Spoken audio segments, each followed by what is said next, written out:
Vivre libre ou mourir. Vivre libre ou mourir est un slogan que beaucoup utilisent pour dire qu'il vaut mieux mourir que de vivre dans l'esclavage.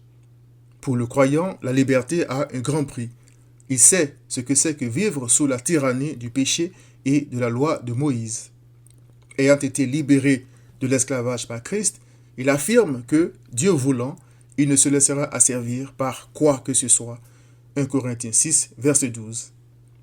La liberté ou la mort veut aussi dire que pour ceux qui refusent d'être libérés par Christ, la liberté ne viendra pas de la mort, mais que la mort sera pour eux le début d'une pénible éternité. Je m'explique. Je m'étonne, a dit Paul à certains croyants, que vous vous détourniez si promptement de celui qui vous a appelé par la grâce de Christ, c'est-à-dire Dieu le Père, pour passer à un autre évangile. Non pas qu'il y ait un autre évangile, mais il y a des gens qui vous troublent et qui veulent renverser l'évangile de Christ. Mais quand nous-mêmes, quand un ange du ciel annoncerait un autre évangile que celui que nous vous avons prêché, qu'il soit anathème, c'est-à-dire exclu. Galates 1, versets 6 à 9. Cet autre évangile, c'est celui qui dit aux gens que c'est bon de croire en Christ, mais ça ne suffit pas. Il faut un peu plus que ça. Ainsi, des imposteurs tentent encore aujourd'hui d'anéantir la liberté des croyants en leur imposant des choses à faire pour être sûr d'être sauvés. Chers amis, tout ce qu'on ajoute à la foi en Christ, c'est-à-dire au salut parfait obtenu par son sang, vient du diable et a pour but de rétablir les chaînes de l'esclavage. Pour les croyants, redevenir esclave est hors de question.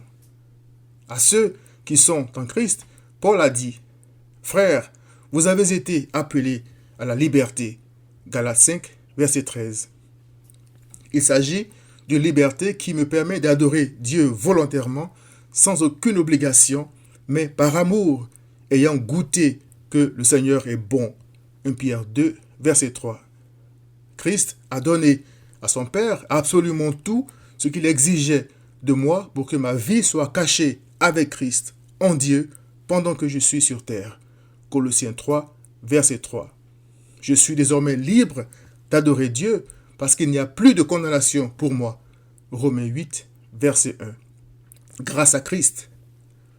Je préfère mourir donc plutôt que d'abandonner cette liberté.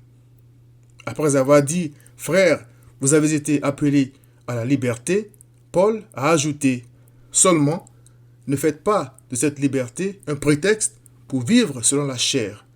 Galates 5, verset 13. Ma responsabilité, ayant goûté que Christ est bon, c'est de revenir constamment à lui, ma source de paix, et de me réjouir en lui. Toutefois, si la stupidité me gagne et que je ne le fais pas, je serai amené de force à le faire comme un cheval ou un mulet sans intelligence. Psaume 32, verset 9. Car je ne m'appartiens plus. Crois et tu seras sauvé. Acte 16, 31. C'est tout. C'est ça, la liberté en Christ. Viens à Christ.